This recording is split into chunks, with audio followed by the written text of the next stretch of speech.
શ્રમયોગી શિક્ષણ સહાય યોજનાનો હેતુ છે રાજ્યના ઉચ્ચ શિક્ષણ અભ્યાસક્રમોમાં પ્રવેશ મેળવવા માગતા તેજસ્વી અને જરૂરિયાતમંદ બાંધકામ શ્રમિકના વિદ્યાર્થીઓની કારકિર્દીના ઘડતર માટે તથા શિક્ષણમાં આગળ વધીને બાંધકામ શ્રમિકનું બાળક પણ ડૉક્ટર એન્જિનિયર બને તે હેતુસર બાંધકામ શ્રમિકને કોઈપણ 2 બાળકને વર્ષમાં એકવાર આર્થિક સહાય પૂરી પાડવામાં આવી છે.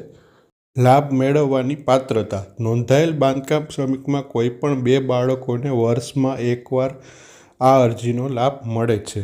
લાભ ક્યાંથી મેળવવામાં આવે છે? બાંધકામ બોર્ડની જિલ્લા કચેરીએ જઈ અથવા તો સન્માન પોર્ટલ પર ઓનલાઈન ફોર્મ ભરી આ અરજીનો લાભ લઈ શકાય. ત્યારબાદ લાભ સહાયની રકમ શું રહેશે? ધોરણ 1 થી ધોરણ 5 સુધી ₹1800 રકમ આવશે. ધોરણ 6 થી લઈ ધોરણ 8 સુધી ₹2400. ધોરણ 9 થી ધોરણ 10 સુધી ₹8000. ધોરણ 11-12માં ₹10,000.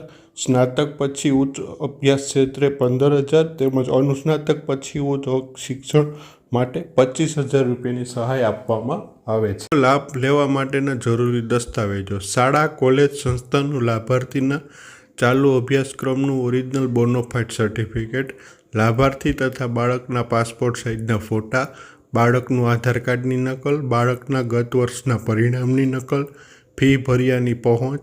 જો લાભાર્થી હોસ્ટેલમાં રહી અભ્યાસ કરતા હોય તો રજિસ્ટર હોસ્ટેલ, શાળા, કોલેજ, સંસ્થાનું સહી સિક્કાવાળું પ્રમાણપત્ર મેળવવાનું રહેશે. હોસ્ટેલ ફી ભર્યાની પહોંચ રજૂ કરવાની રહેશે.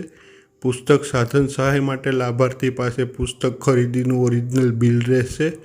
જો લાભાર્થી અટક તેમજ નામમાં અલગ પડતા હોય તો તેનો પાસેથી ગેઝેટ અથવા એફિડેવિટ રજૂ કરવાનું રહેશે. બેંકની પાસબુકના પહેલા પાનાની વિગત જોડવાની રહેશે.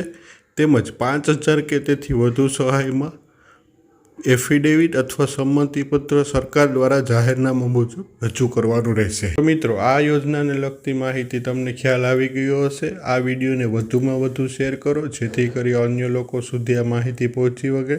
હવે અમને રજા આપશો. જય હિન્દ, જય ભારત.